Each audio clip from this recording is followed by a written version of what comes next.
All right, ladies and gentlemen, can I get everyone either to come up to the front seating or to get seated? The reason why we want everyone in the room, apart from obvious reasons of being able to watch it, is because we're going to have a People's Choice vote as well at the end of all the pitches. So that way it's important everyone participates. Cool. All right, guys.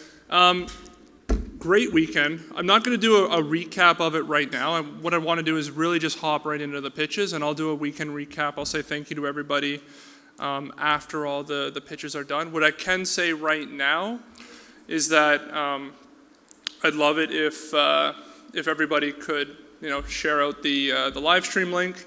We got people tuning in from cities all around the world, so really excited about the projects that were worked on this weekend. Literally out of this world. Is that becoming too cheesy at this point? Maybe? Yeah, cool. All right. For those of you who don't know, and for those of you following us on the live stream, my name is James.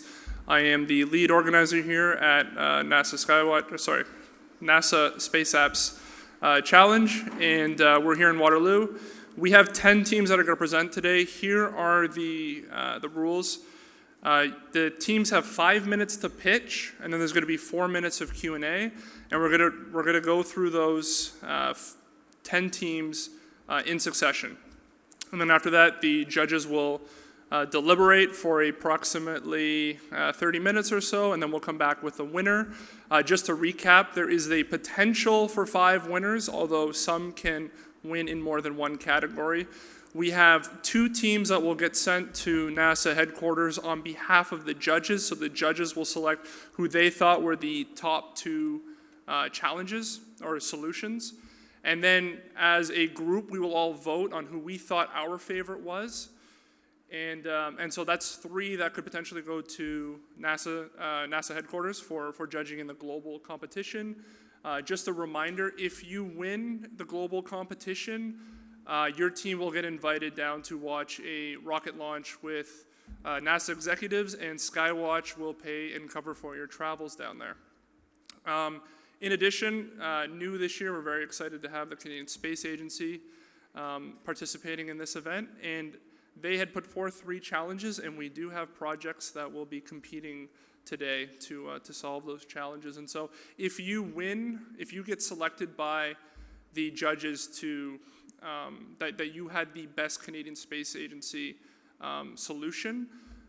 Each city that is participating in Canada in Space Apps this year, that is Toronto, Waterloo, and Ottawa, all 3 will send 1 finalist to the national level to get judged, and then 1 national winner will emerge.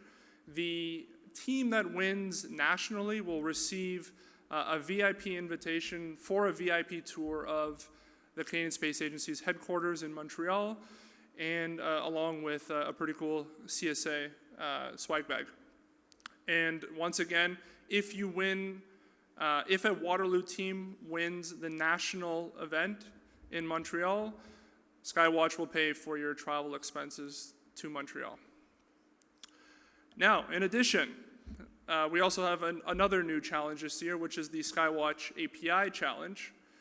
And that is for the team that best incorporates the use of the SkyWatch API into their product or solution. And the winner of that challenge, the team members will receive Fitbit Alta wristbands, as well as $1,000 in SkyWatch API credits to continue building out your solution in the future. And so with that, I'm sure that wasn't confusing. But you can win more than one. So somebody who has won the NASA Space Apps Challenge or has been selected by the judges could also be one that best used the SkyWatch API. Okay, so I believe, great. So we have 4 judges here today. Would you gentlemen mind just giving a quick 30-second introduction of yourselves? We'll start with Joseph. Hello. I'm Joseph Buyunis. I'm Data Executive in Residence with Canada's Open Data Exchange, a public-private partnership looking to get companies to make effective commercial use of government open data, including space data. Thanks. Hey, good morning. My name's Nadeem Ghafoor. I'm the VP of Space Exploration at Canadensis Aerospace. It's a Toronto space systems and services company focused on small space, new space. And so we're really excited to be here and looking forward to seeing what you guys have come up with. Anyway, good luck, guys. Hello, my name is J.F. Gauthier. I'm Director of Business Development for a small Montreal company called GHGSat. We own and operate the first of several satellites to follow that can monitor greenhouse gases directly from industrial sources. Hi, good afternoon. Graham Sticker. I'm the Chief Marketing Officer at SkyWatch. I began life way too long ago measuring irrigation, agricultural patterns, and algal blooms from remote sensing when it was just called MSS, Multispectral Scanner on Landsat, back in the 80s. Been working on big geospatial databases ever since. I'm really keen for you guys to show me what the modern day looks like. Awesome. And so with that, there is one more special note I got to make. After your presentation, we'll ask that one person from your team, someone who is the most technical, makes their way to the back lobby and speaks with either Joel, put your hand up, Joel, or Roland. Roland, put your hand up. And they are just going to do a quick technical walkthrough on your project, just to verify that what you worked on this weekend or what you said you worked on this weekend is actually what you worked on this weekend. And they will be providing a technical opinion to the judges. Now, the technical opinion isn't about how good it is or how complete it is, because it's a hackathon. We don't really care about that. It's just that you actually did work on what you said you worked on. So if you said you worked on a web app, just show them the web app you worked on. Simple as that. We just had issues in the past with people presenting things that they might not have actually worked on during the weekend. So for everyone, this will be a really fair playing field. With that, let's kick it off. All right.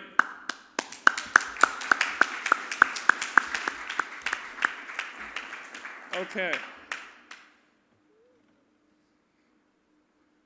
Does everyone know who's first?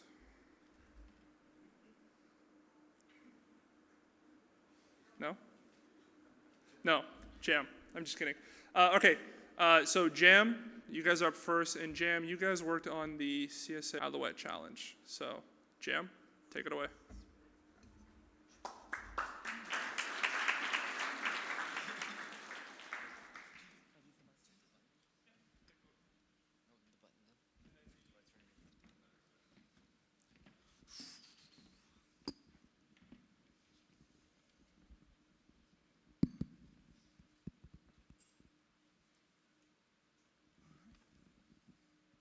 Oh, hi, my name is Milan Patel. Hi, and I'm Jay Sony. And as we speak, the first satellite launched and built in Canada is circling above us. The CSA's Alouette 1 was a juggernaut. It surpassed all expectations set upon it. It had expected to orbit the Earth for about 6 months and provide relevant data, but it managed to provide Canadians relevant data for nearly 10 years. It produced more than 2 million ionograms. So what exactly is it that this satellite measured? Well, it measured the ion density in the different layers of the atmosphere, and it fit all of that data into these graphs you see on the screen. Now, at the bottom of these graphs, what looks like a secret code is actually the location, the date, and the time that each ionogram was taken. Now, our problem is to take this information and translate it into something that the computer can read. So why is this information useful? Well, this information is really useful for a high-energy particle physicist who are doing research on things like the aurora borealis or the northern lights. Now, even though this information may seem outdated, it may seem like it's from the past 1960s, but really it provides a window into the past and allows researchers to draw a trend line from the past to the present day. So this may seem like a daunting task. How would we solve this problem? So the first thing we did was preliminary testing. We downloaded 20 different photographs completely at random, and we did preliminary testing. So we measured the length between two numbers, the length between the edge and the digit, the height of each digit, the angle or the tilt of all the digits together, and any other pieces of information that we could find. And we compared all of these and looked for patterns. Now, we came up kind of short in many different ways. We couldn't accurately predict what the tilt would be or what the offset would be from the left or from the right. But one thing we noticed was that all of the lengths, all of the heights, all the widths, and all the distances between two adjacent numbers were always, on average, the same, give or take like 5 or 7 pixels. So with this data, we came up with the idea that we were going to put a grid around everything. But the question still remained, how do you put a grid on something when the information is always changing? And this is where our first big breakthrough came in. We realized that the number at the top left corner, that first leading, or the top left, sorry, is the leading one. And that one is always there no matter what. That represents the satellite number, and the satellite number does not change. And so based on that, we created our entire solution by using that as an anchor point. So let's see this process in action. How does it work? So the first thing we're going to do is increase the contrast to reduce the noise. Boom. Next, we're going to pixelate the image. Now, this is a filter that we applied that actually increased the accuracy of our algorithm. Now, the next thing is create a grid. We're going to go and use this grid to find the top left block that has a white piece in it. So that's 3 at 3, 3. So we're going to find that piece, zoom in. We're going to apply this process recursively until we find the exact number. And once we found the exact number, we just find the center point. Now, the data we have is the center point of the anchor. We also know the average width and the spacings of the boxes, and we can extrapolate this to create a grid. Now, if you look at the bottom at the 4, it's actually peeking out. So we have to tilt it. We find another reference point the same way we found the first one, and we continue this process. That's all. The part of the project that we didn't get to was about half the data set. Now, these don't correspond as nicely with our algorithm as numbers do, because the variance and the spacing between them is radical, and it's harder to predict. But we know that we can modify our algorithm, and there are core components of it that we can apply to this method so that we can read these data types as well. And we believe that this same process can be applied to other types of old documents that may be scanned and require metadata that needs to be manifested or harvested. So, going on, we created a web page or a web app that allows people, once we process all 2 million files, that we can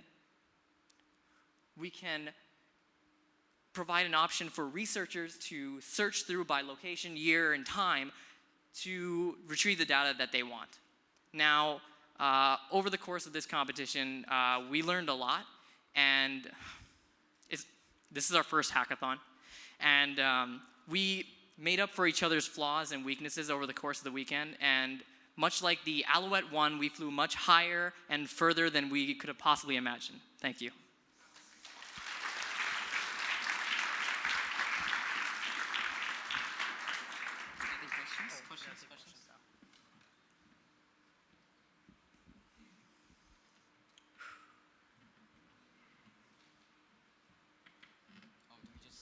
I'll kick it off then if no one else wants to. So I've got one question. So having identified what you've done, it seems like a wonderful job.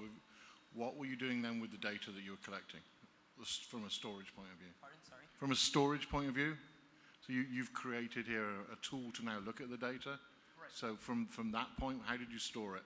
So the reason that we had to get the grid perfect was we wanted to simplify the algorithm so that it would just see if there was a white color within the box. And this would just have to pass a tolerance of 5%.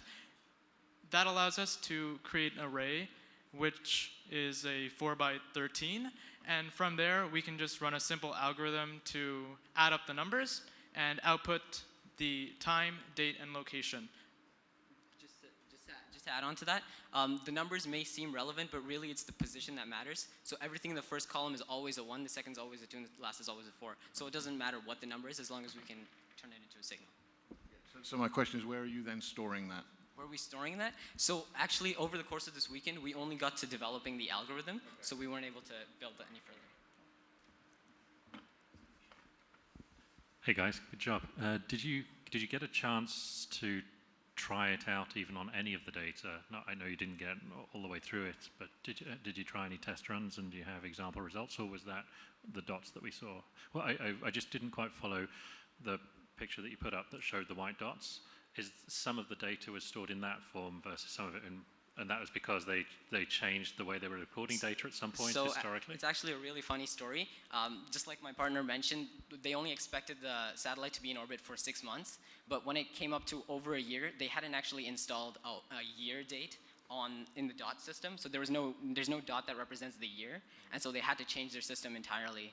And so for that reason, and this data was a lot more irregular versus the next one, and so when we analyzed it, we couldn't find any like straight up patterns. So far you've managed to get through a quick capture for the numerical data, and you would still have to work on just refining it a little bit to capture this kind of data, and it was about half and half is what you said. Okay, all right, thanks.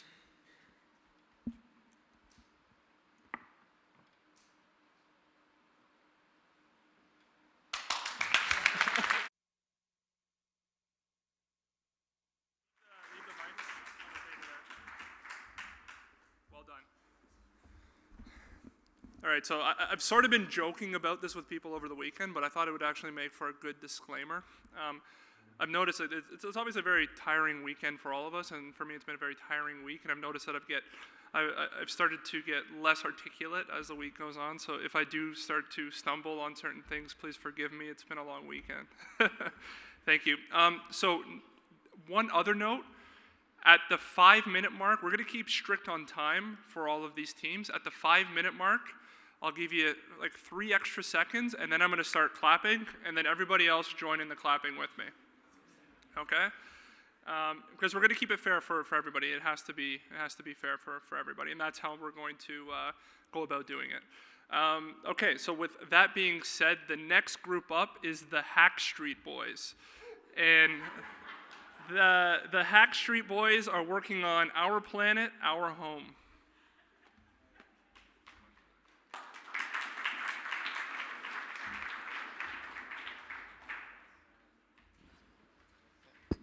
Hello.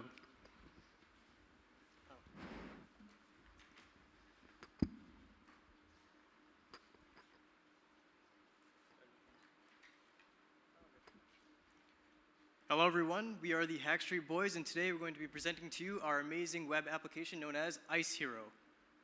The challenges we chose to pursue were the SkyWatch challenge, as well as the Space Apps challenge known as Our Planet, Our Home. This is the agenda for today, and these are the topics we will be covering. And so to begin, we all know that having too much CO2 in our atmosphere is not really a good thing. And as human consumption increases, so do CO2 emissions. And as CO2 emissions increase, we notice that our atmosphere begins to deteriorate. As our atmosphere begins to deteriorate, we notice changes such as global temperatures increasing, sea levels rising, and this is because ice masses and glaciers are beginning to melt. So what we did is that we actually mapped the CO2 concentration data from SkyWatch API on a map of North America. And we found 2 key trends. The first key trend was actually interesting, but it was pretty obvious. There's high levels of CO2 concentration over metropolitan cities such as Toronto, and high levels of CO2 concentration across industrial cities such as the Alberta oil sands. The second trend that we found highlighted in purple is not so obvious to us. What we found here is that there were very specific key high levels of concentration in CO2 in these areas, but no level of activity in the land. There's no major cities, nothing like that. So why is this happening? Upon further research, what we found is that these are actually areas of Canada's glaciers. And as these glaciers melt, they actually release a ton of CO2 into our atmosphere, comparable to the amount that we release in Toronto. Now, this poses 2 key problems that we had. First of all, the public knows about CO2 coming from cars and factories. But what about glaciers and ice sheets, which contribute about the same amount as from Toronto, as you'll see in later graphs? What we want to do is inform the public of the CO2 that's coming from these glaciers and the implications from it. The second problem that we really want to solve is that scientists have difficulty measuring how much glaciers and ice sheets have been retreating without actually having to go there with special equipment. What we want to do is use the CO2 data to help them estimate how much the ice sheets have been retreating. what we did right now is we actually created a monitoring tool, a simple web application that monitors CO2 levels over glaciers and ice sheets. It actually visualizes the CO2 levels as well across North America and provides users a time lapse of the glacier so they can see the changes themselves. So what we did was we developed a simple web application that the user can look through different glaciers in the area. Let's look at the Barnes ice cap, for example. The white overlay over the ice cap tells the user that that's where the ice cap is. The red signifies the intensity of the CO2 emission in the area. And the website also tells the user some information about the glacier, a graph that compares CO2 emissions in that area as well as Toronto, and a time lapse that shows ice melting. Well, that makes us wonder, where's all that water going? Well, the application also highlights different cities that are at risk of flooding from all the glaciers melting. For example, over here we have Montreal and Quebec City. So what did we find and what can we conclude? Well, we found that CO2 levels above glaciers are very similar to those above urban areas. So we use Toronto in our example. So how is this all working? So as we release CO2 into the atmosphere, we're raising the temperatures and ice caps start to melt. These ice caps and ice sheets, they then release even more CO2 and it sets up a bit of a snowball effect. So then how does this impact your everyday person? Well, a lot of communities and large cities are set up around coastal areas that are at low elevation. So as all that ice melts, it's going to be feeding into the oceans, raising sea levels. And so, for example, if let's say we see a rise of 2 meters, cities like New York and New Orleans could experience flooding in some of the coastal regions of the cities. So now, in terms of our web app, so right now we have a monitoring tool. What we want to do is transform it and add in a forecasting aspect to it. So we want to see if we can find relationships between CO2 and ice sheet volume and see if there's a way to see whether that CO2 data can predict how fast an ice sheet is receding. We also want to look at seeing if there's other sources and sinks of CO2 that might be of interest. So things like glaciers that didn't seem so obvious, maybe there are other features and just landmarks out there. Lastly, we want to see expander analysis over like the sea level data to see exactly where this flooding could happen. So now, in terms of our next steps, we want to integrate the Google Maps API elevation data to have exact measures of where we would see flooding. We want to expand from North America to all over the world and see all the glaciers. And as our data sets grow, we want to see, and we have more and more CO2 and glacier volume data, we want to see if there are forecasting opportunities to work with. So thank you for listening to our presentation.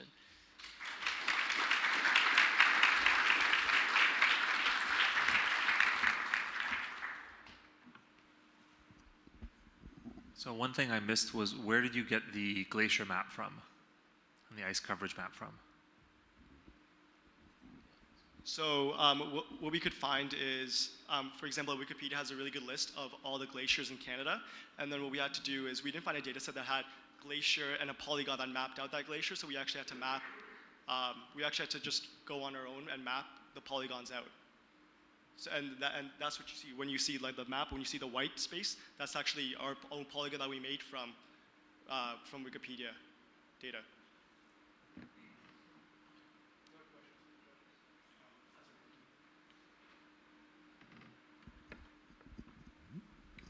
So I think this might be the same question, but I'm going to ask it anyway. So on your time lapse, where was the data coming from for the time lapse stuff you showed? Oh, sorry. Were you talking about the time lapse, or were you talking? Okay. So for the time lapse, actually, we couldn't. We wanted to use SkyWatch's data, but it only drifted to 2013. These glaciers take a while where you can see a noticeable difference. So what we did here actually is I believe we use Google Earth's API to. It goes back about 20 to 25 years.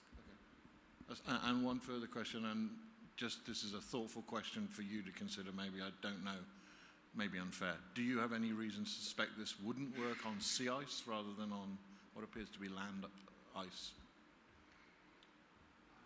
Could you repeat the question, please? Do you have any reason to think this wouldn't work if you were looking at the sea ice areas rather than landlocked ice? Well, one of the, it could be that CO2 might be just moved somewhere, right? That could be one of the things that happen. Right. So when we're tracking through the satellite, let's say day one it's over here, and next time it's somewhere over there. But in principle, what you found from the correlation between ice and CO2 should also be true if it was sea ice. It should. We just only focused on just Canadian glaciers in Alaska, but we just couldn't fit everything. We wanted to focus on North America, so we haven't gone through all the data that's out there. But it should, like the same reason should hold. Okay, fantastic. Thanks. Good work. Thanks. Oh yeah. Just a question. Have you looked into California at all? I heard they're recently having some issues with water rising along the coastline. Yeah. And I think this would be very relevant for them. So that's actually one of like the cities. So we just marked Montreal, Quebec City, but we have like New York, New Orleans is a big one. San Francisco. It's very interesting. Like, Yeah. the web app we have, like California as well. It's like marked off. It's a real problem there. Yeah.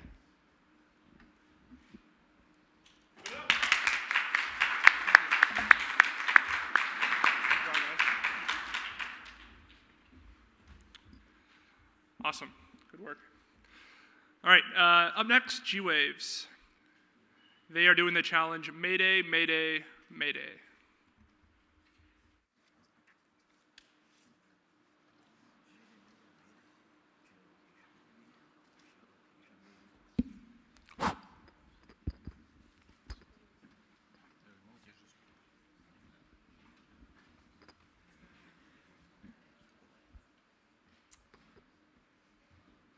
So hi everyone, my name is Vincent Olivier and I'm part of the G-Waves group. So we had the challenge Mayday, Mayday, Mayday. So the Earth is always bombarded by cosmic radiation every day, and it's protected by the atmosphere and the magnetic field, right? But the problem here is for any like flights, if you go up to a certain altitude level, or if you go right next to a magnetic pole, you actually get exposed to those radiations. And what we wanted to do is simplify like the measurements and like find a way to show data to people to know how exposed they were for a specific flight, and also to visualize like that data. Okay, so what's the problem that we're trying to solve? So main thing, like I said, there's exposures of radiation. And when you look at where that happens, it happens a lot on flights. It also happens at specific locations on Earth as well. But in the end, what we're trying to do is the impact that that radiation has on our bodies is significant, depending on the exposure time. So for us, when you look at specifically what it means, well, you look at the number of flight passengers, and that's where we're focused mostly is, on flights. There's 3 billion flight passengers per year. So that was certainly in 2016. And when we look specifically at the flight crews, they spend a lot of time in the air. So what we wanted to make sure is we were able to predict whether or not they were going to be within the limits, the dosage limits. Next. So what we're trying to do is provide a simple application that would enable the passenger to monitor their own radiation exposure, do the same when it comes to the crew commanders, and also for managers that are responsible for those crew to make sure that they can also do that, and also do planning based on that information. And along the way, if you have any other additional inputs that has impact from a radiation point of view, you would also take care of that. Next. So that's our system in context, and these are the main users that we have in mind on the left. And essentially, what we're trying to do is gather different information sources that are on the web to be able to correlate that information and do the calculation. Next. And these are the different use cases that we were considering at the beginning of our work. And you can see the different functionality that we were trying to aim at. Now, given the time frame that we only had time to really consider the first system use case, which was to look at essentially radiation exposure for a per flight basis. Next. So this is our solution topology, actually the one that we had in mind at the beginning of that weekend. So the idea was to combine several existing API coming from a different service provider, such as the FAA, SkyWatch, the NASA, ArcGIS, S3, and Google, and to combine them into interaction APIs that will be deployed into an API gateway. Of course, we had no intention to implement security or lifecycle management, one day of coding. But we thought that those API, those interaction API, will be using Node.js and potentially some Java framework. For the APIs, we require more calculation. And the benefit that we thought would be to provide extended channels, more channels for the service provider. What I mean by that is that to provide a way for a developer to develop an application on a mobile platform, not only on a typical web implementation. But because of the short time frame, we ended up developing a web application. Okay, so this was the original mock-up. So we had like a map which shows like the different waypoints for their flag, so where it would be going, and then we would have a globe that would show like with a layer what would be the different radiation, and then So this is the first first prototype that we had. So you can we use Google Maps to represent our waypoints, and we use the Weather World open source software from NASA. So this is another. This will show just like how we used to. We use also like the another API I mentioned, and then we get the result how in microsieverts how much exposed we were. Yeah. Okay. So this is our second prototype, and okay.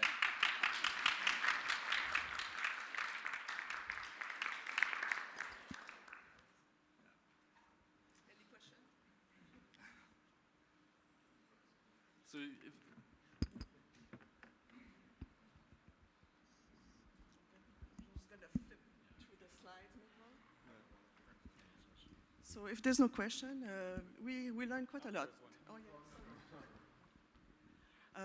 This was our first hackathon, but what we learned is that some service provider, they provide API with very strict quota management and rate that will limit the API calls. Actually, over the weekend, one of our key got blocked, right? And therefore, the flight management, the flight plan website was not working anymore for us, limiting a little bit our data fusion capability. We also discovered that a lot of APIs are not following any standard when it comes down to their specs. And one of the recommendations is for them to provide specs in Swagger, with Swagger file. As I already mentioned, we had no time for authentication or security or product life cycle, but this is a very important aspect because if I'm developing an application using APIs and suddenly the API does not exist anymore, it's a lot of effort and investment in testing that goes down in the garbage, right? We also, within that very short time frame, we really like ArcGIS API. It turned out to be very easy to learn and provide a lot of analytics. We choose as a team to go brute force and not use a framework, but having used a framework to develop interaction API, we would have got for free probably the security and the lifecycle management. Any question? Just one quick one. So you're using waypoint data for the flight paths to which you overlaid your radiation data. Do you have any sense from what you've done in terms of the granularity of the waypoint data? Is it good enough? Or do you feel you would need to move this forward to looking at the new sort of ADS-B type data where you'd have much more granularity on the flight paths? So the example that we used was obviously pretty coarse grain. So we entered the flight plan into the flight plan database, but obviously the routes are much more complex than that. And yes, you can support the pretty granular entry into that. And if you look at the calculator that we reused, it essentially provides you with up to 100 points. Obviously, we didn't do that for our test data, but essentially, yeah, you could support up to 100. And that's because we were using an existing service, but you could actually increase further that. And you think that would change your results in any way? So significantly, right now, the only thing that we did is that it would change some of the results, but not all of them. It all depends on where you're actually flying. So different routes, depending where you start from and where you go, have different radiation exposure. And so, yeah, the granularity of the route may not necessarily change, but the location of where you're going through will change definitely the radiation exposure. Okay. One of the things that we tell, of course, that's crazy to do that over the weekend, but a flight plan is much more complex than that. But we could have historical data on actually the flight, the real mission. And with that, we could have a Kalman filter for expected the next position, and therefore have a way forward of the potential radiation exposure and provide a warning system, some sort of a heads up saying you be careful if you follow that speed and heading, you're going to enter a cloud of radiation or something like that. Okay, thank you.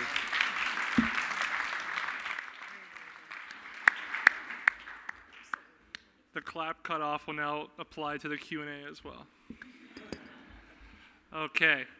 Up next, flashy group, the pole dancers.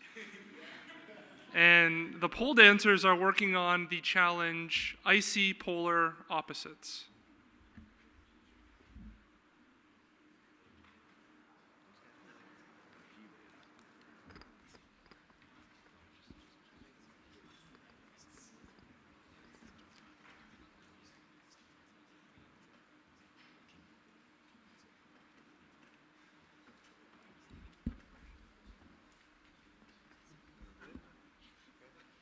Okay. Good evening. We are the pole dancers, and we decided to work on the challenge Icy Polar Opposites. So what this is we were challenged to make a visualization program for the polar cryosphere. So let's start with why. Why would we choose this challenge? Well, there's an abundance of polar aerial survey data out there. The problem is it comes from several different sources, and even if you are well-versed in finding this data, it's in several different formats, and it often takes up way too much space. For example, we found one small file that took up 4.5 terabytes over only a 2-year period. We wanted to make a program that would make this easy to use, and we could access the data very quickly, and most importantly, that the data was accurate. And I don't know if you saw our name at the start of this presentation, but our program, we decided, would be called Archaic. Now, Archaic, our 3 most important goals would be to create a single source to analyze and correlate all this remote data. So, in addition, we wanted to make an interactive world map, so you can click on the map and see exactly where this data is available. And finally, we wanted this data to be able to be visualized, and it would show the ice, snow, levels, and terrain. So who would use an app like this? Well, we have, most importantly, climate scientists. So a source like this would be very useful for people trying to prove or disprove or just discuss global climate change. Also, we have transportation and navigation professionals, people trying to use the Arctic and those areas as navigation pathways. Arctic communities, so indigenous communities in those areas. And finally, the public or citizen scientists. Now, where is this data coming from? So we decided to use the data from the NASA Operation Icebridge overflights. And these flights gave us 3 sources for data. The first was the digital elevation maps. Those maps gave us both LiDAR and stereoscopic photogrammetry sources. Then we have orthorectified color photos. This shows ice colorization and texture. And finally, we have radar measurements, which show the ice depth. So once we have that data from the overflights, how do we use that? Well, we planned on making an infrastructure which would process those images and prepare that data for the 3D visualization. And then we also have a system of queries which would take that data and take that spatial and temporal data and prepare it to be overlaid on one on top of each other. Because we have all that data, we want to make all that data for one particular point available. So it would look like this. Basically, we have a world map with several different red pins which show where data is available. Once the user clicks on the pin, it looks like this. A 3D visualization comes up, and at the top you can see we have the slider bars where you can change the tilt of the image and also the time. So you can actually see exactly how the ice and snow depth changes. These are our resources. So we use Google Maps, programming languages, and Creative Commons for textures and assets. And in the future, where could we go with this? Well, so far we only have a certain resource, which is NASA IceBridge, for our data. We could also use ozone CO2 levels and temperatures and oceanography data from other sources. And what this would accomplish is it would allow several more correlations to be made and even more in-depth discussions between scientists and the public. Now, why do we do this? The impact. I think there's a huge impact here. In the professional world, there will be a higher level view of what data is available around the world, exactly where. And because all this data is now, for the first time ever, all in one place, it can allow for extremely more in-depth analysis of that data. That's the second point. And in the public, sorry. Yep. For the public, it'll be much more easier to educate them about the polar cryosphere and the effects of what we're doing, the effects of what is happening in those areas. What lessons did we learn? We learned that open data is complex, difficult to access. Integration will always take more time than expected. And finally, prototyping a project is a must.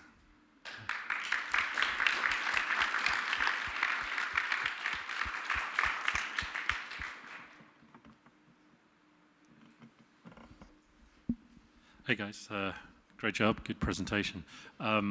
So in the presentation that you just gave, the best capture of how far you got in terms of the state of the product is the graph showing the 3 layers or the 2 layers and showing the depth. Is that right? And when you tried out the process on actual data, what kind of scale of what's the geographical extent of data that you tried this out on? So basically, the overflights that they've done as part of IceBridge cover all of Greenland and a lot of the Arctic areas. The Antarctic data wasn't as clear, but there is certainly similar data sets that we could potentially use for that. And it's, I think the entirety of the Greenland ice sheet is covered in that data set. So we should be able to localize most of that region and visualize specific spots. But they're tracks, so they're not area coverage. So we wouldn't be able to cover everything, but we could give a good sampling of the entire region.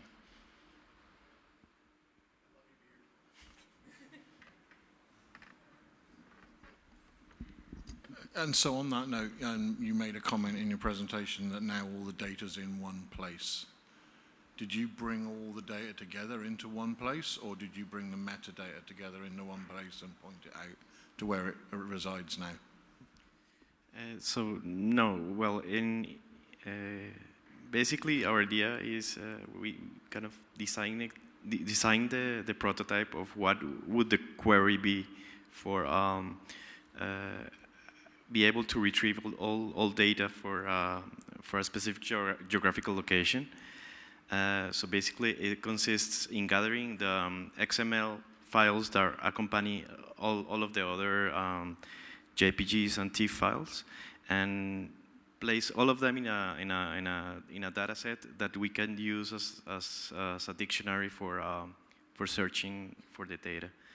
And it's basically, you can combine the airborne mappings, the LiDAR,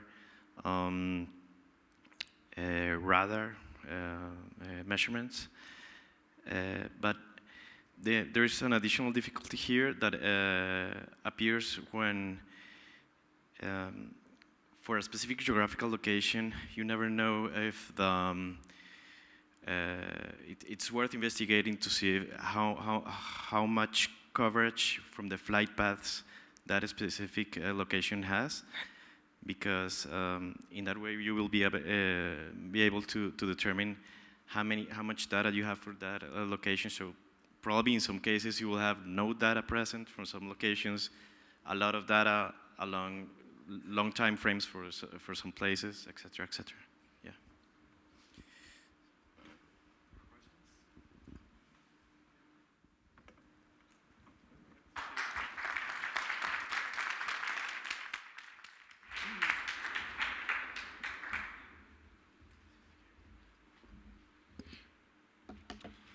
Okay, wow. All right, up next, WinSat, also doing icy polar opposite. Ooh. All right, take it away, Attila.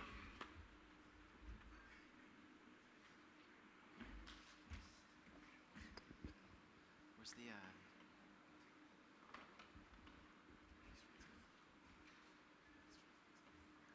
Okay, I first apologize if I rush through this. There's a lot of information to go through, so if we just start off. Okay, so my name is Attila Stat. I go to the University of Windsor, and I'm the president and founder of WinSat, University of Windsor Space and Aeronautics team at University of Windsor. And you could see a quick Alpha Live demo at that link there, winsat.ca/cryoroute, and we're doing those following challenges. So a little bit intro on our team. We were established in November 2016. We have rocketry and CubeSat divisions at our university, and CubeSat specifically is working on developing a 3U Cube satellite for low Earth orbit. And our mission objective is closely aligned with our project here today, which is to optimize naval routes in the North Arctic region and Canadian Archipelago, as well as doing climate modeling for future naval routes. So why is this important? Why are we doing this? The most important feature of the North is it has a huge economic and scientific advantage in the future as well as currently, especially in the North Arctic and Canadian Archipelago regions. Climate change is opening up new routes in the North Arctic. You may have heard this, but as we explore these new routes, it gives us the opportunity for naval routes to decrease their time and increase their fuel economy. Obviously, there's a Canadian political influence in the area. As more ships will be going through the Canadian Archipelago region, Canada will have a higher influence on Canadian or Russian and Chinese naval vessels, as well as building infrastructure for the future, as the North is definitely an investment. And this is just for a reference for the future graphs I'm about to present. So this is just a quick preview of our current routes here. Most vessels in the North have to go near the Russian coast, while in the future, near 2040 to 2050, the North Arctic Passage will open up, as well as routes through the Canadian North Archipelago. And this is the product we developed here using Google Earth. Here we have the different data sets available from CSA. So this is right here is the mosaic from CSA, from RadarSat. And we made a custom Python algorithm to remove the null space so you could see more clearly. And then this here, this area here is CryoSat-2 data from ESA. That's the ice sheet, sea ice thickness produced by CPOM. The lovely people at CPOM who provide this data did an excellent job in providing this sea ice thickness and all the freeboard calculations that come with that. And then as well, you can see here a little feature here, which I will explain further, but we developed this line here. That's the sea ice route, or naval vessel route. This is just a zoom up of, what can I say, like it's gorgeous data. You can see the mosaic here, and you can see the Beaufort Sea, as well as the North Archipelago region. Continuing on to see sea ice thickness levels on the west coast of Greenland, Baffin Bay and Baffin Island, as well as more regions in the North Archipelago. And so what our product uses is CryoSat-2 from the people from CPOM using the sea ice thickness that they developed, as well as RadarSat-2 from CSA to mix and match those data sets, where we created a custom Dijkstra's algorithm for the naval route, and as well as a Python algorithm to remove the null space from the CSA information. So this is the route we developed here, and that's with our Python algorithm. We essentially optimize this route from based on the sea ice thickness. So certain sea ice vessels cannot go into certain sea ice thicknesses. They have a rating. So this just ensures the lowest risk at the highest optimum speed, efficiency, and distance. So the route finding uses cluster algorithm using this Crowdsat2 data, as well as the IMO's, International Marine Organization's Polaris Polar Code, which we have to comply with for the risk, as well as the algorithm needing to find the route finding. It can also be used to develop a map for Rio, which is what they're interested in, at least. This is from a friend of mine, Zeros. He works at the Finnish Meteorological Institute at the ESA Crowdsat. This is just a graph to show the different ratings from Rio. You could see that like there's different naval classification as well as the route. So we use this in order to cooperate with that information. And improvements in the future, we can finalize the routes for non-optimal routes, so the areas that are non-navigable. We can use fully focused SAR that's being developed by NOAA and NASA JPL in order to optimize our data even further. Include AIS information, which is not available to us, including Sentinel-1 and 3 and RadarSat-2 SAR imagery for topographic enhancement of our data set. And yeah, so again, there's the link online, and I'd like to thank our sponsors, NASA, CSA, ESA, for their contribution, financial backing, as well as University of Windsor, and then the lovely people at JPL and Goddard for creating the data set, UCL, University of Leeds, Finnish Meteorological Institute, and yeah.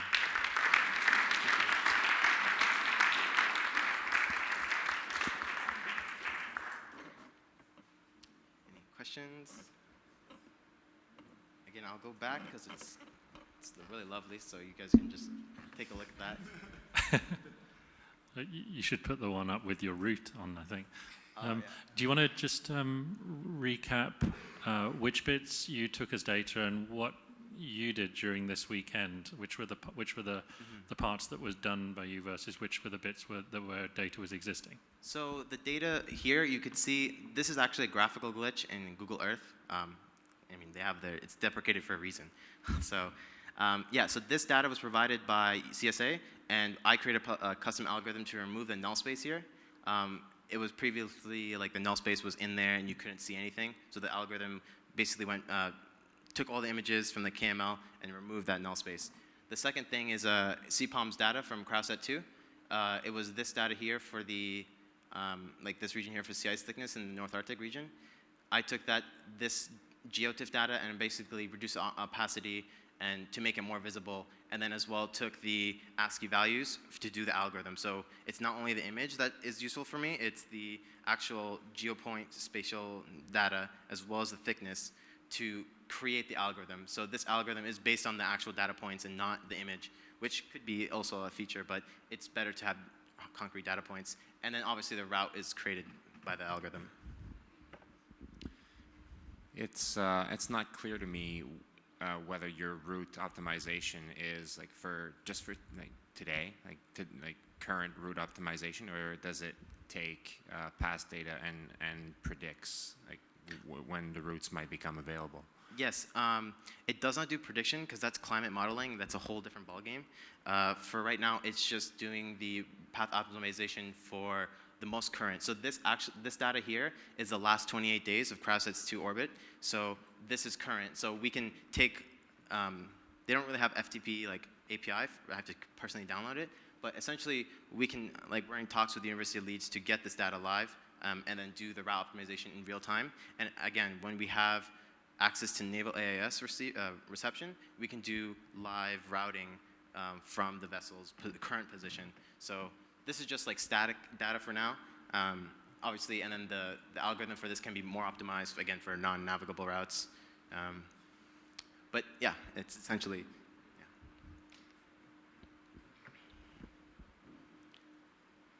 Any other questions? No? So you can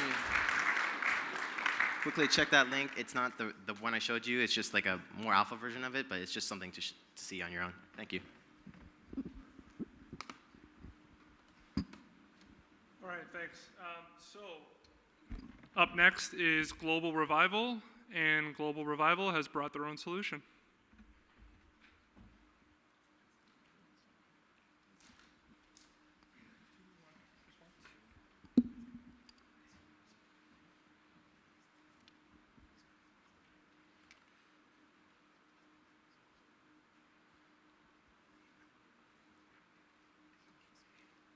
Good afternoon, ladies and gentlemen. We are presenting our technology called Global Revival, Savitar. My name is Baha, and I'm helping out my friend Timur with today's presentation. Timur is 16 years old. He has won the Best Young Scientist Award in the former Soviet republics. He's the winner of the 2017 ACMP programming competition with over 28,000 participants around the world. Today, we're generating more data than we can process. In fact, the rate of growth of data is outpacing Moore's law. So not only do we need more powerful hardware, we need to find smarter ways of processing this data in order to extract useful insights from it. Let's take the Curiosity Mars rover, for example. Its mission is to analyze the Martian climate and geology, which uses many sensors and processes a lot of data. With limited bandwidth to 2,000 kilobits per second, only up to 8 minutes per day, it can only send very little data back to Earth. On top of that, it has a very limited payload, and because of the radiation-hardened computers, has a relatively weak computer compared to what we can get on servers on Earth. Our proposed solution would enable the Curiosity rover to perform much more complex mathematical operations than it currently can handle. For instance, imagine being able to train a deep neural network model on a Curiosity rover that enables it to learn better obstacle avoidance without resorting to GPU instances on AWS servers. For our demo, we have put together a toy tank built on the Arduino Nano. It has 17 sensors. It can measure 87 different chemicals and environmental variables such as temperature, humidity, radiation. And it's capable of analyzing all of this data on board. CO2 and was 86 chemical gases and chemical compounds sensors. And this is Arduino board with only 2 kilobytes RAM and has CPU 3 megahertz and memory is only 8 megabytes. And now I demonstrate how this low-level robot can analyze the data which can not so much Curiosity did. So for those of you not by the judges panel, this is the type of data that he's going to be showing to the judges, looking at the air quality and the levels of carbon monoxide, and how it changes, doing a demonstration with a lidar, how the levels actually change. In our area isn't dangerous. Yeah. And then we are putting a file here, and level of CO2 is bigger. Yeah. Yeah.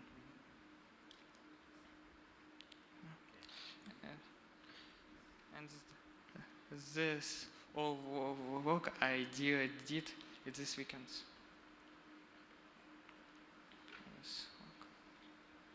This is Bluetooth Wi-Fi adapter, DC stabilizer, and GPS for orientation. Okay. At the end of the day, math is everything. On the most fundamental level, all this data crunching involves basic arithmetic on lots and lots of numbers. And of course, logic is implemented with the help of if conditionals. Today, we're proposing 2 novel methodologies to significantly speed up these kinds of calculations. Math is a huge passion of Timur's, and he's discovered a new pattern of matching that dramatically simplifies arithmetics and removes if statements.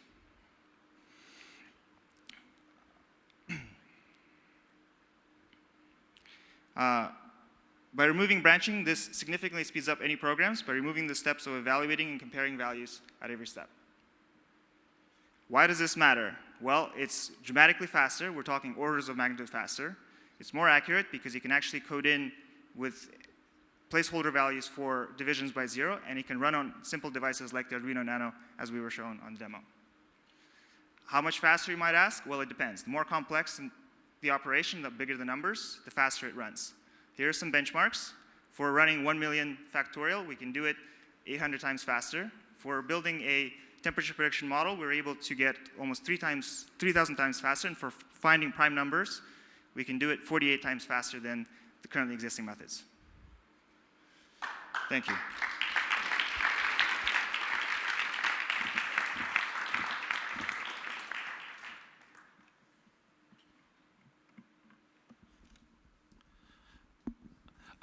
So in terms of this weekend, you set this problem, you manufactured a little prototype, you wired it, you assembled all the components, you programmed it, and then developed a handheld app.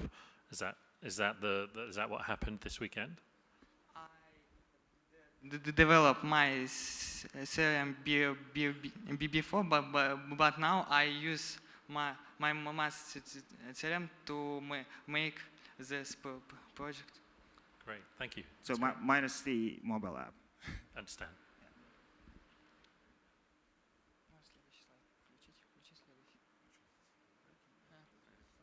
Thank you.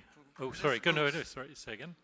This is proof of our work with process. And you can check my CRM using geometric sequence without ifs, because in math has a rule which geometric sequence always work with ifs, but with my system can work without. So the really cool thing is that he's found a theorem to be able to convert any discontinuous function to a continuous function. So you don't need to have special conditions for example, when q equals to 1. Understood. No, that's great. And how old did you say you were? How old? 16. 16. Okay, great. Thanks. Congratulations, guys.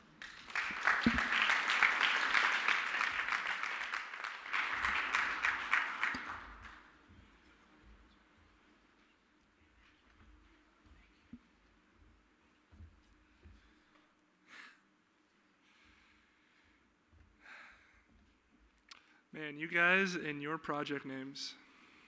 All right, the next team is 4 Shades of Brown.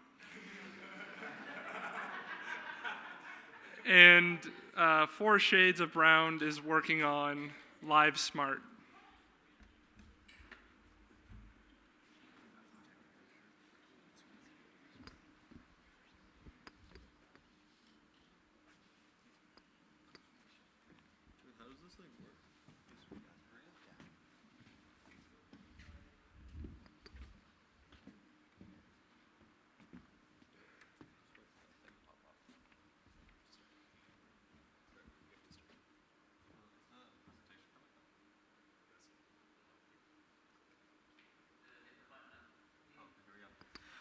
All right, good afternoon, everyone. I'm going to speak a little bit quickly because we have a lot of stuff to go through, and I'd like to extend a thank you, first of all, for everyone involved with this organization and spending their time to give us this great experience. And you've definitely opened us up to a whole world of technology that we didn't know too much about, and you brought us all a little bit closer.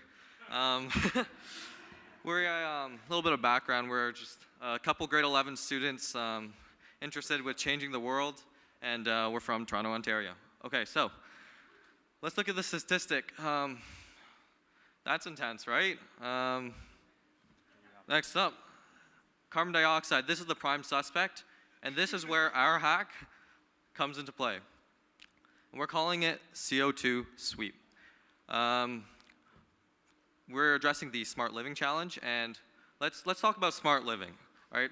So what are smart cities? Smart cities are cities that use data collection and communications technology to create really an adaptable network for bettering the lifestyles of everyone within that city. So we've heard about the carbon dioxide and smart cities. How does this come together? Let's look at this graph we found here. NASA as well. That's cool. Right now, our average is around 400 parts per million carbon dioxide. This is already pretty dangerous, as 350 parts per million is the tolerable level. And we're only going up as you see the spike near the end. By 2025, this is less than 10 years in the future, we're going to hit 450 parts per million. Once we get here, you could flip a coin. there's a 50% chance that our climate will never achieve the stability that you see from like 250,000 years ago. So, altogether, how is our hack going to solve this? Okay, so our solution has three parts. It includes satellites that will gather information and they will send information to drones. And by using PEI, we'll talk about that a bit more, it would be able to collect all CO2 from the air. So this is just simple animation. How would that look like? So our satellites would send information of where CO2 is located mostly. Then a drone would fly and we'd be able to collect all CO2. It's actually 100% accurate, you'll see after. And after that, amazing part is that we can actually reuse CO2 in any different ways. So this is basically how that works. So we are able to collect and to free air, and from there we are able to reuse CO2. Okay, so basically, as he mentioned before, we're gathering information from the satellites, and next slide. Here we just collected information from the API, the SkyWatch API program, from various coordinates where locations like in New Delhi, Toronto, and in Beijing, where carbon dioxide concentration levels were over 400 parts per million. So I guess everyone's familiar here with drones. Drones would have to be really strong. They would have to lift 10 kilograms of PEI. Like I said, PEI, he'll talk about PEI, you'll understand what PEI is. So they would have to lift 10 kilograms of PEI, and they would of course they would be controlled by computers, so no human would be needed to actually save our planet. So this is the interesting part. Polyethylamine is the polymer that can absorb carbon. It's 100% effective, as in all the carbon that is absorbed into it can be taken out, and you can reuse the material as much as you want. It's just a polymer that's been recently developed by University of South California students, and this is a reaction where the polyethylamine makes carbonates and bicarbonates from the CO2 in the air.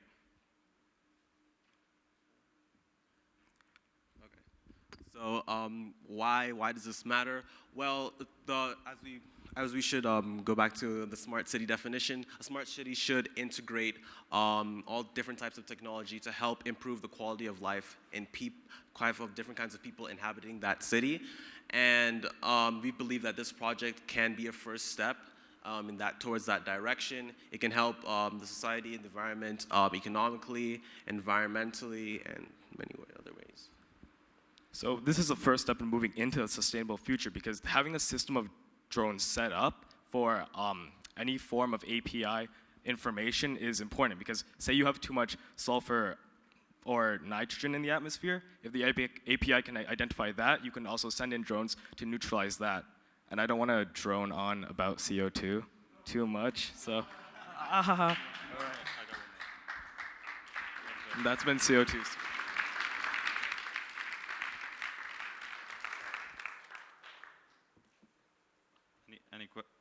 Any questions? Questions? So good job, great presentation, guys. Thank you. Just wondering how you deal with the latency and the CO2 data, because CO2 tends to move around, especially depending on seasons or time of year, and if you want to deploy drones according to the data you're getting, there's going to be that data will have some age. Yeah, to it. so there are points of the world where there are high polluted cities. So we basically focus on the points where pollution is extremely high, and basically concentration of CO2 is extremely high. Like you said, it changes, but we can, like, after observing over the time, we can see patterns, especially around factories and big buildings. Hey guys, I agree. It was a really nice presentation and a great idea. And you talked about, and you've clearly done some research into the idea and the concept. Could you just recap? How far did you get in terms of app development or software development in the weekend? How did that? I don't, whether it's an app or not. How far did you get with software development this weekend? We're not very good at the whole coding aspect of it, but like we have the technicalities of it kind of worked out. We think it's just like how it's gonna work essentially.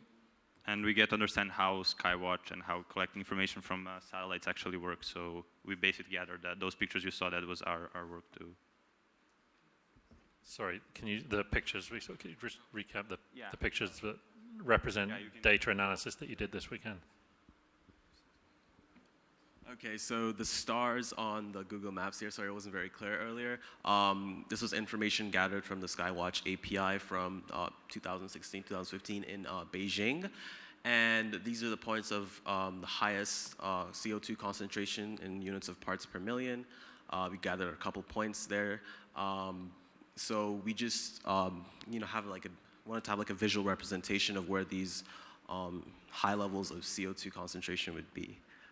And since the API is like live, it's constantly changing, right? The CO2 level concentration. So the drones will just fly to wherever the concentrations are highest. Yeah. Thanks. Thank you. Just one more, guys. Great job. Just give us. Do you have any idea on that basis how many drones you'd have to send up? How many drones? Drones. Okay, so we were thinking about lifting 10 kilograms of PEI, which is able to collect 800 grams of CO2, which is not a little amount of CO2, right? So we would Decent amount of CO2. Yeah, decent amount. So we would probably need probably like 20 at least per, like, depends, but they can if we think about 800, it's not little for one town, even if it's few hours of work. And places like Shanghai or Beijing, where like the pollution's really bad, you're gonna need a whole lot more drones versus places where, like in Canada, that the pollution's just not as bad. Okay, thanks.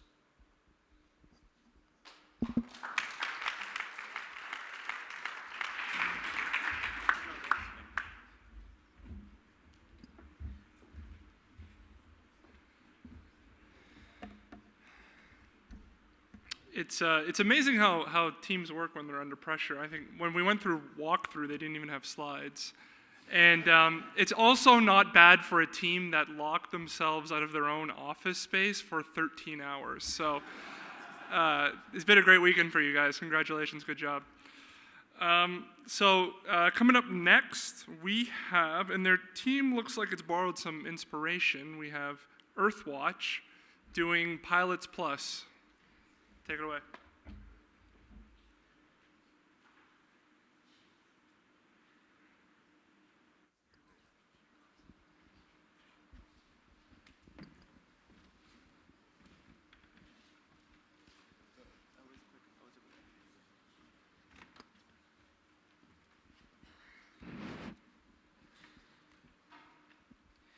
Hey Chris, guess what? I'm so excited. I'm gonna be going to New York tomorrow on a plane. On a plane? Ooh, rest in peace. Rest in peace, why are you saying that? I hate flying. It sucks. You're always cramped and there's nothing to do. I never get the window seat. What are you saying? Flying's amazing. You get to go fly in the air and see everything around you from the sky. It's so cool. See everything around you? All I see are my feet. Here, I have a solution for you guys. Why not use Earthwatch? What's that? Well, it's basically an application that allows you to look at the environment around you when you're on an airplane with an angle of 360 degrees and with a view of virtual reality. And also, it's compatible with mobile and Google Cardboard. And no matter where you click on the map, it will always come up with a column on the right, and on the right-hand side, showing you the information about the place that you've selected. And what's amazing is that you can always travel back in time and look at some of the historical effects and study earlier stages of some important landmarks, such as the Central Park and the Empire State Building. So the sphere right over there is actually a video of the Empire State Building playing. And also, our product Earthwatch is targeted toward passengers of commercial airlines. And so every year, around 100,000 flights fly daily, on a daily basis. And in those flights, there are 100 passengers. So as you can see, there's a big market for this. And it's part of the tourism industry. And right now, you're seeing the VR implementation of this that could work on mobile. And this is currently live as well. If you go to itone.ca, you can see it as well. So in the future, for Earthwatch, we're thinking of adding more layers. So what you saw earlier was something called the tapestry, which gave you a segment breakdown as to the types of people who live in the little polygon areas that you saw. But we can add more layers to that. We can add layers breaking down the demographics, breaking down the high school graduation rates. We have a layer that describes the population change over time. And there are a lot of more fun things we can do, like adding flight controls, which wouldn't be too much of an issue, so that the users can, while they're on their own flight, be able to drift out and explore the area a bit. As well, there are the more of the spheres in the air, which gives you a more in-depth immersion into the little culture and history bubbles as you fly by important landmarks.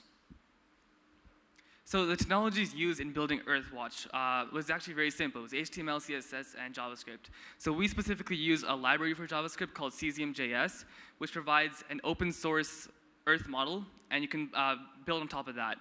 And then the data sources that we use to combine all the different data source overlays were from NASA satellite images, Bing aerial maps, ArcGIS was one of the main ones, and environmental risk and information services. Yeah. So this is Earthwatch. We're planning to bring tourism to the sky. Thank you.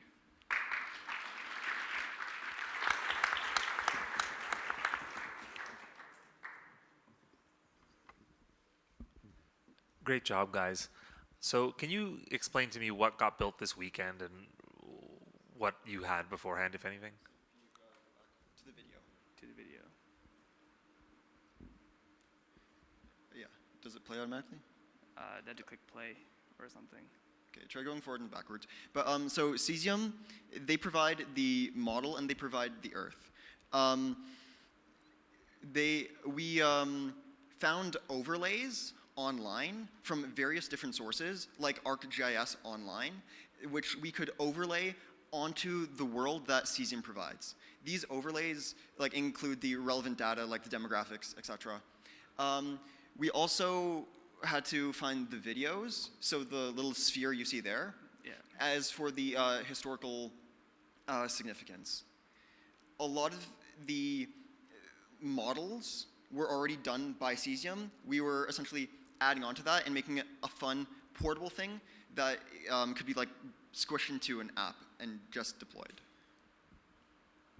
And the movement and the VR implementation as well was another thing as well. So the movement of the plane, wherever it's going, and also the VR implementation was done this weekend too.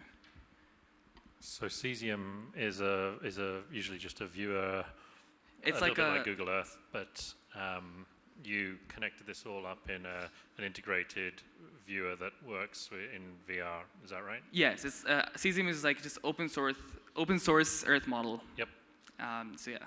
And the pull-down menu on the right-hand side where you're picking locations of interest, that's within the Cesium framework, or that was something that you added? Locations of interest? The things that the pull-down menu on the right-hand side. So what you can do is what we did was we put locations, the geographic locations of different cities. So you can drop down a location and just select whatever city you want, and that was built as well. That was you guys? Yes. Okay. That was us. The top menu bars were all built by us too. Yeah. Do you guys foresee that the app will need connectivity while in flight, or will you be able to download information for your projected flight that you're going on? So because of the specific little bubbles, there's a lot of media that you would need. So we're thinking of sort of like an offline Google Maps kind of thing, where before your flight, as you're waiting there for 3 hours, you download your flight plan, and then on the flight plan, you get to explore within a reasonable area of the flight plan and of all the interesting things that you're flying over.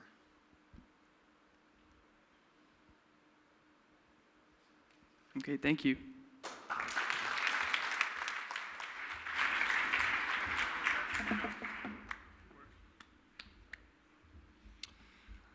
Awesome. Okay, up next, Guelph++. Guelph++ is working on the Canadian Space Agency's Alouette Challenge.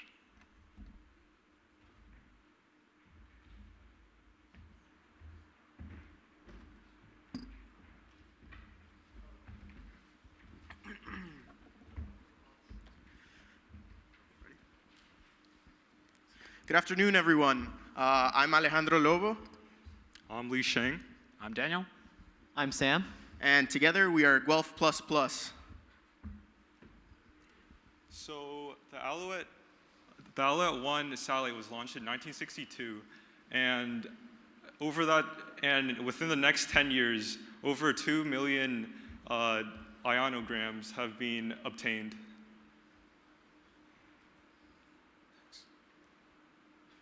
And the issue is that even though the ionograms have been digitalized, scientists were not able to sort or categorize these images. I'd just like to add on that we are doing the Alouette Challenge. The idea is that we make this data accessible to scientists as well as the general public for research on the ionosphere.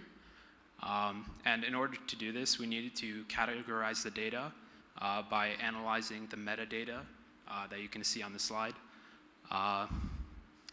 and storing this and allowing for querying of this data in a database. Yeah, I'd just like to add on.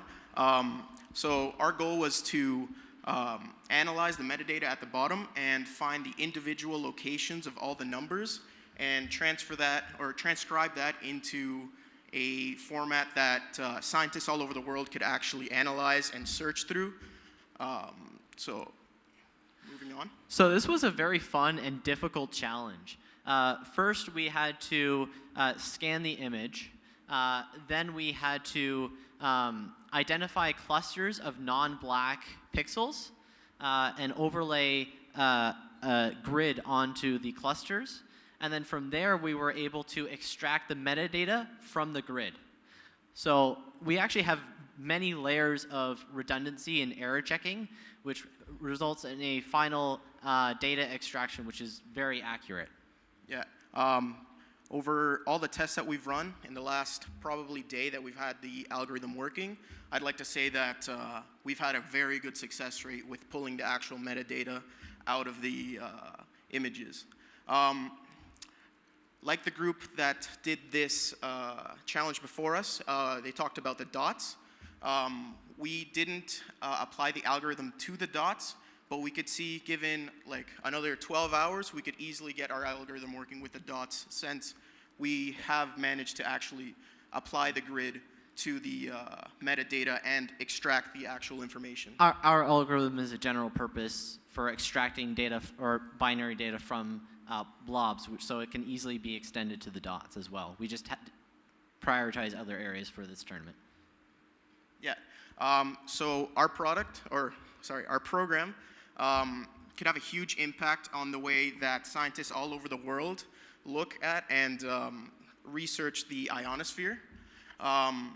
We created it locally, so you could pull data from the CSA servers and analyze them once, and you'll have that information saved permanently, because we really wanted to focus on the algorithm and getting it working. And in the future, we could easily just port over the algorithm to a web-based solution where scientists can just, access the website, search for exactly what they want, the year, the time, the place, and the program just spits back out all the information that matches the search query. Some of the challenges we faced, we've never actually worked with TIFF files, which was the format that the images were in. So that was fun to figure out. We used Java to develop it, which hasn't supported TIFF files since Java 2, and we're now on Java 8. Noise and blemishes in the data was one of the hardest challenges to overcome, since these images are from the 60s. They were on these massive rolls and had them digitized around March. We managed to overcome that goal, and I like to think that, as Canadians, we're holding our Canadian flag on top of the huge amount of problems we faced developing this algorithm. In the future, we'd like to maybe make Canadians feel the same way that we do. Using our web-based, our website that we would build, we think that since our algorithm is not 100% perfect, because sometimes blemishes are very obvious, we think that they could just verify them, and we could learn from that. Thank you.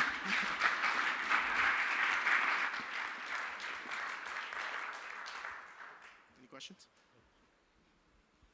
Hey, so again, a good job, good presentation, and a good presentation that shows you understand the context and ways to take this forward. I think similar to the previous example, it's great to see that you seem to have cracked getting the gridding sorted. Do you have any illustration of even any of the test cases being run that show the end result when you run it on some I can grab my simulated laptop data? for you.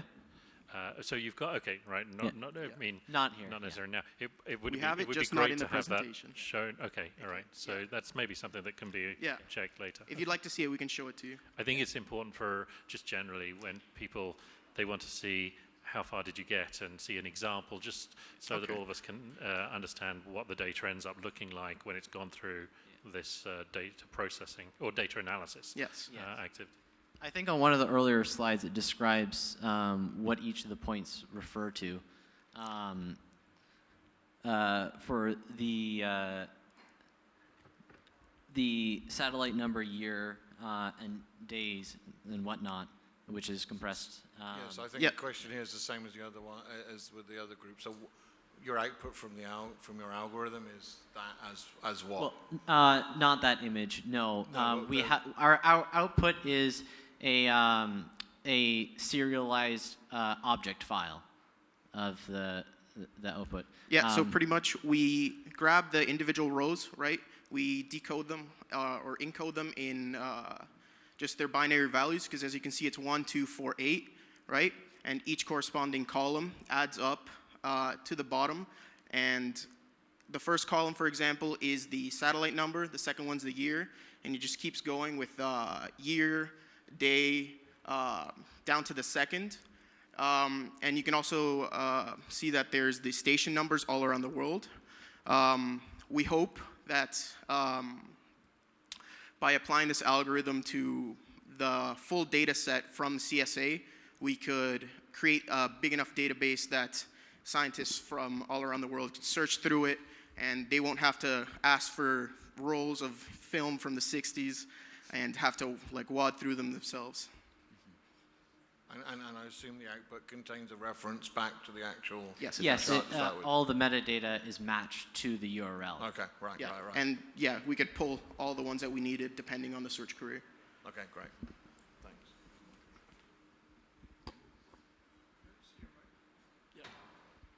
I'm ad-libbing here. There's a question from the other CSA. Sorry, just out of curiosity, we had a lot of trouble lining up all of our grids when we were doing the same problem. So I was just wondering, how did you guys manage to line up all your grids? So there's first of all, we didn't build the grid right away. First, we had a sort of a viral algorithm which built a clusters and the centralized point of the cluster, and then from there we knew the first one for processing Sentinel-1. The top left one is always going to be the one, and from there we know a uniform size of the grid and we can construct it, and we also have a lot of error checking in case the size doesn't scale correctly. Yeah, and can I just add something onto that? Our algorithm detects non-white spaces in the metadata area, and black spaces. Sorry, non-black spaces. And using that information, we can pinpoint all the locations and pretty much build a grid depending on the spaces between all the different numbers and spots.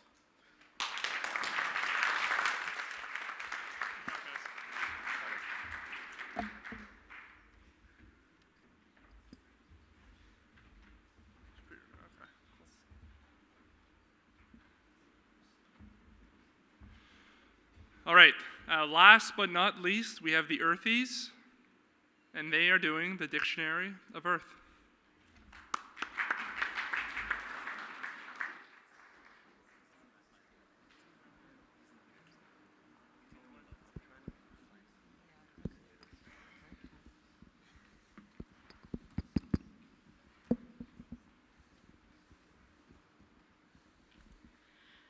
Good afternoon.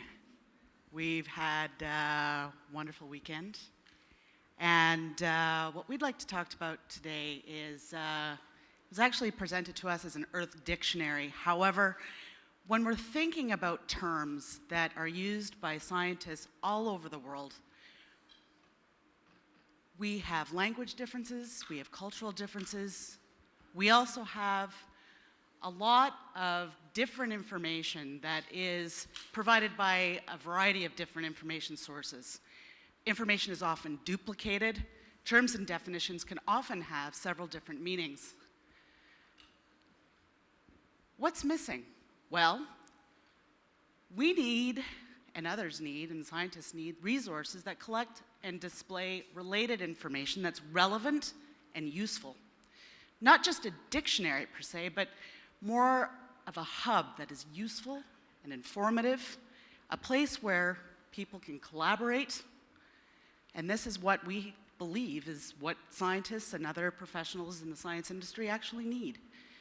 So there are already a lot of abbreviations and terms that are defined and explained by the scientific community, NASA, lots of different sites. And there's a lot of relevant links out there that is related to this information. But scientists and people need spaces where they can collaborate and share all of this information. This is kind of what social media is all about. So we also need it to be a curated area that can feature and integrate new tools and data that is relevant to these scientific fields. So I'd like to pass this on to my colleague now to describe what our idea is for a dictionary. Good afternoon, everybody. My name is Basim. So this is the front page of our website, the Earth Dictionary. So over the weekend, our goal was to make it as simple, as intuitive as possible, because we wanted people to see it and say, hey, this looks so cool. We want to search this. We want to search something on this. So simple and intuitive was our basic goal for the front end. So as you can see, there's a definition for stratosphere. The great thing about this is actually added by someone like you out there, somebody who is basically looking for a definition and he didn't find it, so he added it. So our website is actually crowdsourced, which means everyone can come and add definitions which they like, which they actually want to see.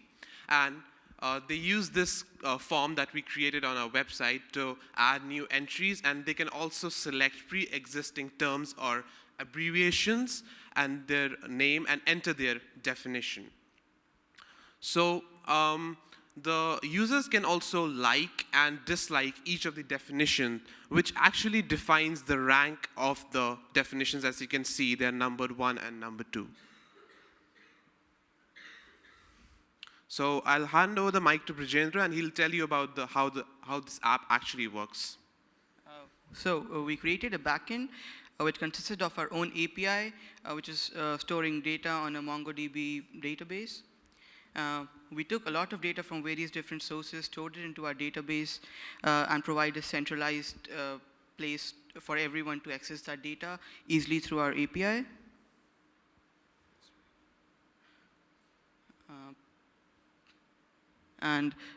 So this is our API. You can send a request to our API, and it gives back a JSON, which you can display in any form. We also have a website which displays this JSON in desired forms.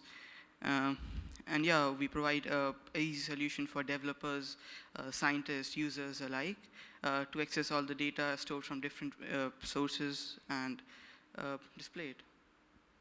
The one thing I wanted to also mention as well is that this is the beginning point. Once it starts to actually populate with data, there is more than just words that are out there. There are different models, there are different satellite feeds, and there, of course, are products like APIs by SkyWatch that can also be by the administrators. So let's say you've got a particular carbon, for example. So carbon is populated with a whole bunch of information. Images are brought in. Relevant links are shared by different scientific communities, but hey, at the same point, we can bring in some data that actually will take a look at the area that you're at, tell you what the carbon emissions are right around you within a 50-kilometer radius, so you can actually visualize what that term or definition means. So you actually gave us a challenge to create a dictionary. We gave you a hub of information online. Thank you.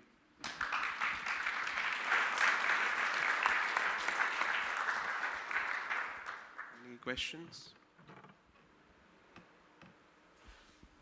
With what you developed this weekend, how close did you get to integrating or allowing people to upload an example image, say, so that for when you want it to, it could add a little bit of pictorial feedback as well?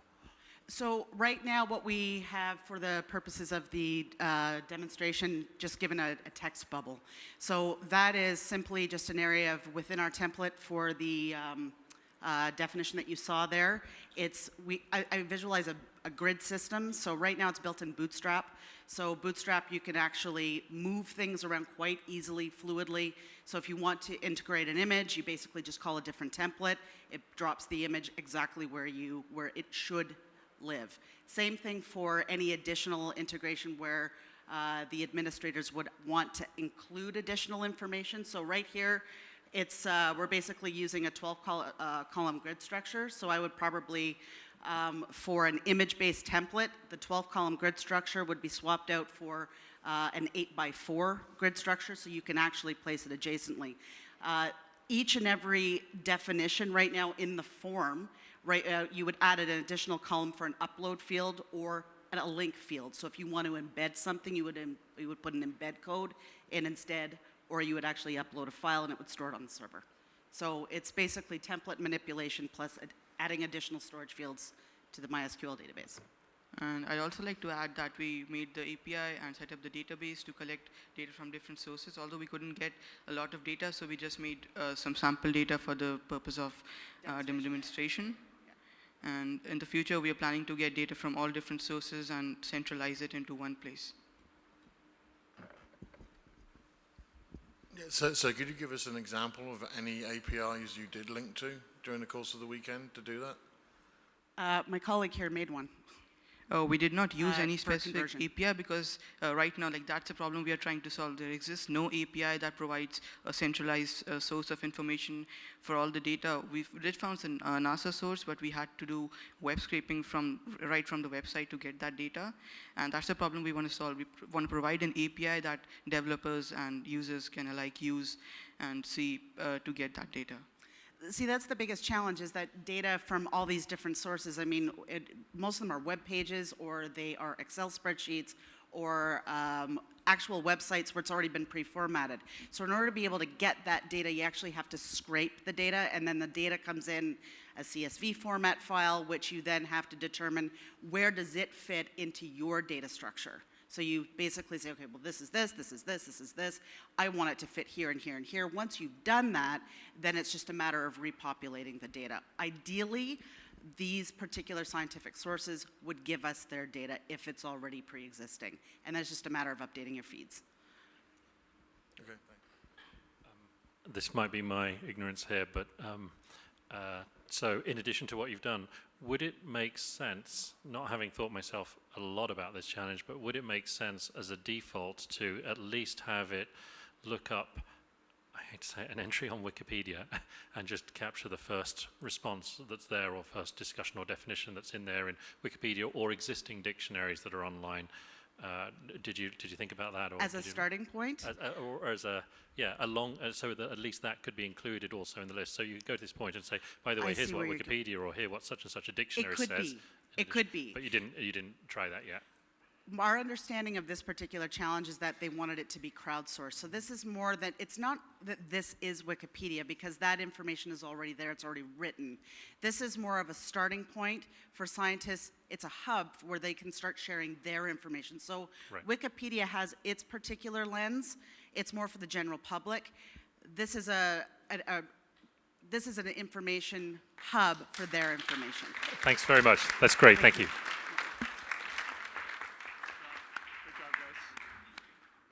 With you. I'll take your. There.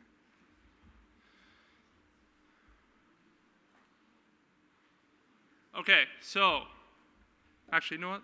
One more time.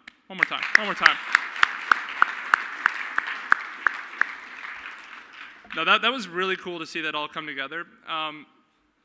You as an audience, and you online as an audience, had the benefit of not being through the walkthroughs, because that was 100 times better than what I just saw two 2 hours ago. So like I said, when under pressure, these teams kill it. Congratulations. So now I ask you to do two things, okay, while the judges go and deliberate. One, go to that link, vote for who you think was your favorite project. And it doesn't have to be who you thought built the best thing. It doesn't have to be who you thought fit the challenge the best. It was what really struck you as being inspiring or motivational. And like when you leave here tonight, which one will you remember the most? Number two, item number 2.